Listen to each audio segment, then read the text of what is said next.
தமிழ்நாட்டில் என்ன பாடுபட்டு கொண்டிருக்கிறது என்பது ஒரு பக்கம் இருக்கட்டும். ஒரு அன்பர் எனக்கு செய்தி அனுப்பியிருந்தார். இலங்கை வானொலியை கேளுங்கள் சார், தமிழ் நல்லா தெரியும் அப்படின்னு.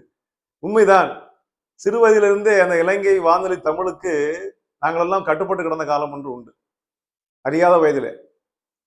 அப்படி ஒருத்தர் இன்றைக்கும் இலங்கை தமிழர்கள் பேசுகிற தமிழ் இருக்கிறது பாருங்க, தூய தமிழ்ல பேசுவாங்க. நீ கதைப்பது நீ கதைப்பது எனக்கு ஒன்றும் புரியவில்லையே, இது கொஞ்சம் கேள்விக்குரியதாக இருக்குமே. அவர்கள் அந்த உச்சரிப்பு நடையும் அழகாக இருக்கும். தமிழை அவர்கள் தவறாமல் சொல்வார்கள். நான் சின்ன வயதா இருக்கும்போது ரொம்ப நேசித்த வானொலி அறிவிப்பாளர் 2 பேர் உண்டு. ஒன்று இன்று வாழ்ந்து கொண்டிருக்கிற அப்துல் ஹமீத் அவர்கள். நாம் எல்லோரும் பார்த்திருப்போம், தொலைக்காட்சிக்கு வந்தார் பின்னால. அவருடைய தமிழ் உச்சரிப்பு, இந்த தூய நடை, இலக்கம் 26 அவர் இந்த கதவு வீட்டு என்ன சொல்லுவார், டோர் நம்பர் சொல்லுவார், இலக்கம் 26 திரு குமரேசன் அவர்கள் அப்படிம்பார், அடுத்தபடியாக அப்படிம்பார். அந்த சொல்லக்கூடிய விதமும் அந்த இலக்கம் என்பதும் இதையெல்லாம் அந்த தமிழ்ல அவர் உச்சரிப்பது நல்லா இருக்கும். அதே போல அந்த வானொலியில KS ராஜா என்று ஒருத்தர் இருந்தார்.